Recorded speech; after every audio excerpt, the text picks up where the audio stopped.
Hello, everyone, and welcome to our Beesness, our summary of the second week of June arts headlines from Sunday to Saturday. Last week provided a very nice lineup for us, so let's go ahead and dive in with a couple of quick follow-ups.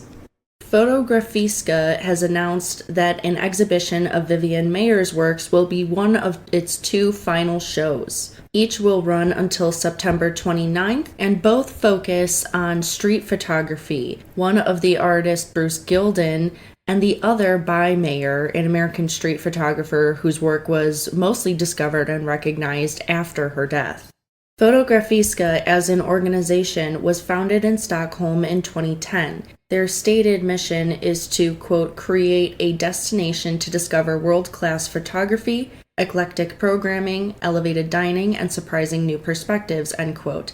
Yet they have found that their existing space in Manhattan's Flatiron district, though it sprawls out over 6 stories and has been the host of many photography shows since 2019, it just no longer functions nearly as well as its other museums in Stockholm, Tallinn, Berlin, and Shanghai. These will undoubtedly be popular shows. In our announcements and discoveries news, 30 medieval manuscripts have newly been digitized. The new editions have been made available as e-codices at the Virtual Manuscript Library of Switzerland. The database has already uploaded 48 manuscripts, 30 which date between the 9th and 15th centuries. The project of digitizing manuscripts found in Switzerland has been going on since 2005. Their total number is quickly approaching 3,000 from nearly 100 institutions, making it one of the largest online collections of its kind. What makes these digitizations so special is that these are incredible fragment varieties from these codices. They include all kinds of text content, stylistic differences, ornamentation, font, columns, other formatting, and inclusions of small illustrations, especially within title letters. The director of Coraline, Henry Selick, also made the announcement he's set to make another Neil Gaiman story into a movie. Selick revealed the story in question is the 2013 novel The Ocean at the End of the Lane, which he described when speaking with Variety as a somewhat contrasting story to Coraline. He sees this film as a spiritual sequel to the beloved stop motion of 2009. Variety themselves describe it as a dark fantasy story about a man returning to his childhood home after a funeral, which features a woman who uses the male protagonist to escape her world and integrate herself into his. Says Selick, quote, instead of a child going to this other world with a monstrous mother, it's a monstrous mother who comes into our world to wreak havoc on a kid's life, end quote. He plans for it too to be stop-motion animation and believes movies are a really good format to connect these two stories. The new film is waiting on a release date still, but in the meantime, Coraline will briefly return to theaters for its 15th anniversary. You can always also purchase it physically or digitally. In an announcement even darker than Neil Gaiman's stories, Portland's Chinatown announced plans last week for some sculptures to be removed in their latest efforts to eliminate drug usage in the community. A bit of background, Portland once had the largest Chinatown outside of San Francisco, but the area has changed dramatically in the past few decades, with some now proposing taking measures such as removing public art to try to bring its old glory back. Said Neil Lee, president of the Oregon Chinese Consolidated Benevolent Association, we are always trying to help the community, but claims that the sites of 4 statues in particular are hubs for dealing and using. Lee said he also hopes to see the statues removed after their controversial history and because the Chinese community now sees them as bad luck. So what is the problem? Why do we care? Lee blames the city for not doing enough, but Sarah Goldman, who works at a recently opened cafe, thinks otherwise, noting that the city is frequently there at the statues and admitted that the effort still doesn't stop the abuse of drugs she sees. She thinks that outreach is the key, and I am very tempted to agree with her. Public investment has proven time and time again to lessen the strain of such issues. This money that would be spent on the destruction removal of statues could be better spent on art that connects better with the community, since these are clearly failing. I see an inherent danger in blaming art for community issues or taking it away as a mass form of punishment. Both of those paths seem to me extremely dangerous.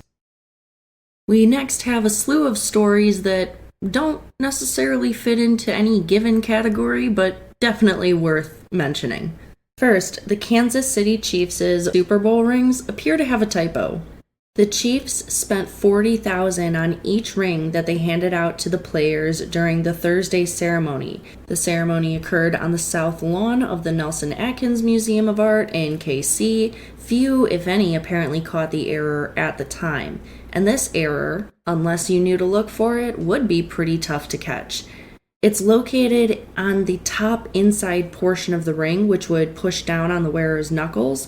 It contains a list of the scores of the playoff games won by the Chiefs and the conference seed of every defeated opponent. The writing for the first postseason win mistakenly lists the Miami Dolphins as the number 7 AFC seed of the tournament when they were actually the number 6 of the AFC. Not only is that a fairly big mistake, because that Kansas City-Miami number 3 versus number 6 game turned out to be one of the playoff season's most significant, most trying games for the team. The management especially was angered that they did not get what they paid for. Reports also emerged last week that Taylor Swift fans danced so hard during her most recent concerts that they created seismic activity in Edinburgh, Scotland. The Eras Tour has mostly been in the news for its continuous huge record breaks in ticket sales and other areas, but her fans tipped the seismic scales during those Edinburgh concerts. Last weekend, they danced so hard they generated activity that was felt nearly 4 miles away from the Murrayfield Stadium, according to the British Geological Survey. The BGS says that 3 songs consistently generated the most seismic activity during the 3 Edinburgh shows. Those songs were Ready for It, Cruel Summer, and Champagne Problems. During the first, the crowd transmitted about 80 kilowatts of power, or about the amount of power created by 10 to 16 car batteries, according to BGS. The Friday, June 7th concert showed the most seismic activity of all. What's fascinating about this story is this is not the first time a Swiftie crowd has caused a quote-unquote minor quake. During Swift's tour in Los Angeles' SoFi Stadium back in August, a California Institute of Technology research team recorded the vibrations created by the 70,000 fans in the stands via motion sensors near and in the stadium, plus some readings from seismic stations in the region. They were able to record seismic activity from 43 out of her 45 songs. That time, You Belong With Me had the biggest local magnitude. A few institutional and or legally related headlines. The world at large was abuzz last week when a real photographer beat out robots in an AI art competition and was subsequently disqualified. Photographer Miles Astray pushed back against AI trends by not only submitting but winning a photo contest for generative images with an actual photo that he took. Though he was initially awarded 3rd place by the jury and was a fan favorite, he was disqualified from the AI category of the 1839 Awards Color Photography Contest after owning up to the reality of the image. Taken in 2022 and titled Flamingon, it features the titular bird with its head hidden in its feathers as it was scratching its belly on a white sand shore. Said Astray, Flamingon was the perfect shot for hammering in the point because, quote, the scene is so unreal and for such a simple natural reason, a flamingo scratching its belly, end quote. In a blog post, the artist wrote that he entered the photo into the category to prove that human-made content has not lost its relevance, that Mother Nature and human interpreters can still beat the machine, that creativity and emotion mean more than binary codes.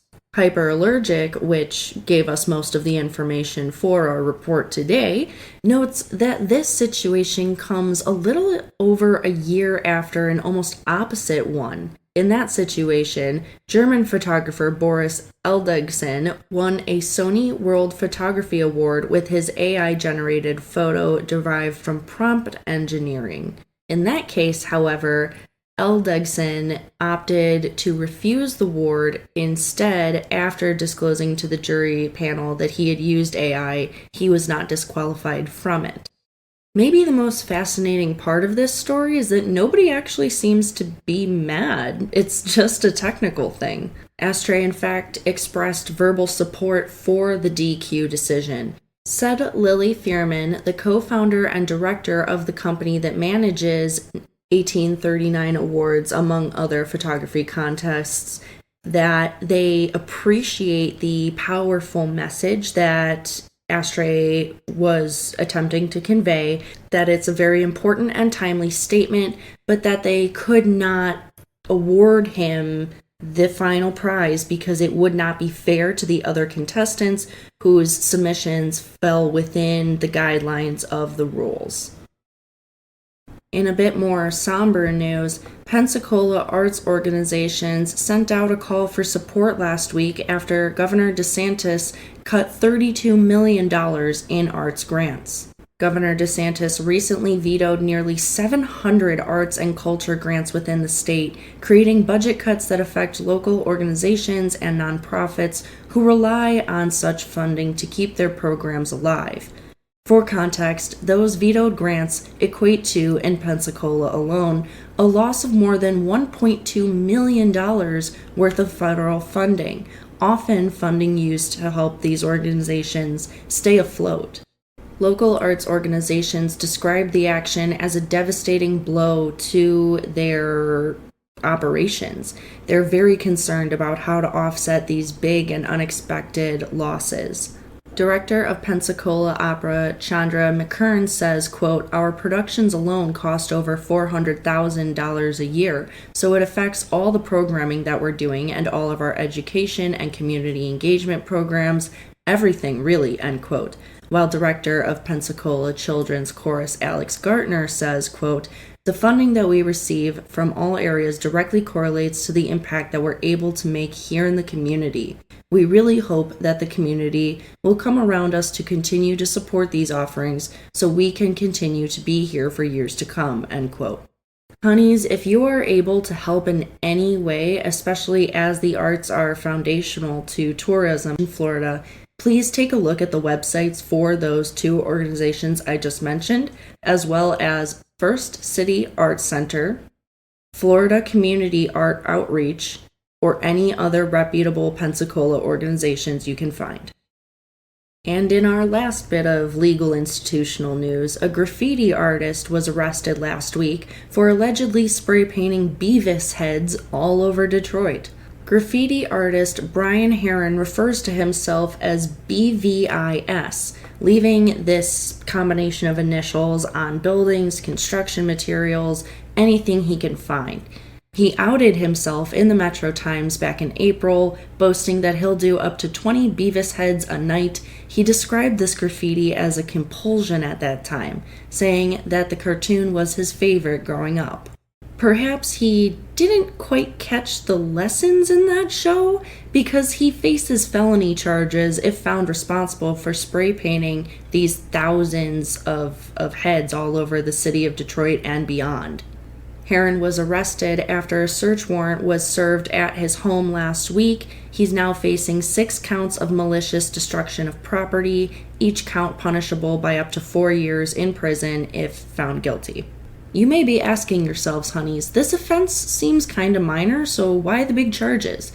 Detroit police say that it's because blight and graffiti are some of the most common complaints they receive from residents. and they believe that it is an issue of quality of life. They state, quote, although most of us love cartoons as kids, we can't go around painting our favorite cartoon characters in multiple locations all over the region, end quote.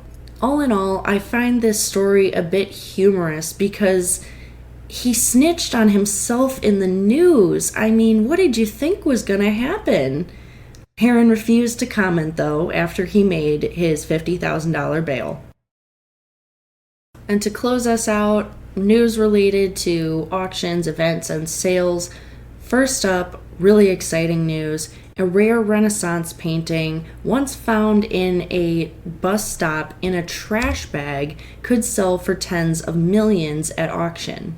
Per a press release obtained by People magazine, the painting is by the Italian Renaissance master Titian, titled Rest on the Flight to Egypt. It's thought to date back to the end of the first decade of the 16th century. It was likely painted by Titian when he was in his late teens or early 20s, and it is inspired by a biblical event in which Joseph was warned of a threat on the young Christ's life by Herod, king of Judea. So Joseph, Mary, and baby Jesus head into Egypt. The painting shows them en route. To explain why the auctioning of this work would be such a phenomenon, Andrew Fletcher, Christie's global head of Old Masters Department, said, quote, this is the most important work by Titian to come to the auction market in more than a generation, and one of the very few masterpieces by the artist remaining in private hands, end quote. It will headline Christie's Old Masters sale in London in early July. That will be the first time in over 145 years that it will be actually put up for auction. The work is estimated to bring in between 15 million and 25 million euros, between 19 million and 32 million US dollars. The auction house expects the piece to be even more attractive because of its famed backstory. It was previously owned by everyone from dukes to archdukes to Holy Roman emperors. It was also stolen by Napoleon's troops from Belvedere Palace in Vienna in 1809 and was featured in headlines in 1995 when it was stolen from Longleaf Estate and returned to the former Scotland Yard cop and art detective Charles Hill via a random station and a plastic bag within it. And we are once again pushing our time boundaries, so the last event I'll talk about, last week, the rock group R.E.M. reunited for their first performance together since 1997 at their Songwriters Hall of Fame induction. All four of the original members played together Thursday night with a rendition of their 1991 Grammy-winning hit Losing My Religion as the main attraction. The LA Times notes that this year's class of inductees also includes Hillary Lindsey, Timbaland, Dean Pitchford, and Steely Dan. As the former bandmates accepted their glass trophies at the Marriott Marquis Hotel in New York City, band member Stipe said to the crowd, quote, writing songs and having a catalog of work that we're all proud of, that is out there for the rest of the world for the rest of time, is hands down the most important aspect of what we did, end quote. The group reminisced on their early days of being college students at the University of Georgia and forming their indie group in the interviews bookending this event, noting that they cranked out songs mostly then to put food on the table and are grateful to have achieved that much less critical acclaim. They discussed their breakup in 2011, noting that after more than 3 decades of what was seen as uncompromising artistic integrity, the group felt it was time to move on as they were struggling to agree on anything to do with the future of the group or the sound. To an extent, this decision was also influenced by Barry's 1995 onstage brain aneurysm and subsequent 1997 departure. All of the bandmates have kept busy since, and we're very happy to have had the chance to get together again. Alright, honeys, that's our Beesness for the week, all the honey I've got for you. Keep in mind there will be more to come in the month's honey drop that will be releasing in early July. I will talk to you next Tuesday, and enjoy your long weekend. This podcast was created, produced, written, hosted, edited, and fact-checked by master's graduate Celia Bugno. Don't forget to like, share, and subscribe on all of your favorite streaming platforms as well as your social medias.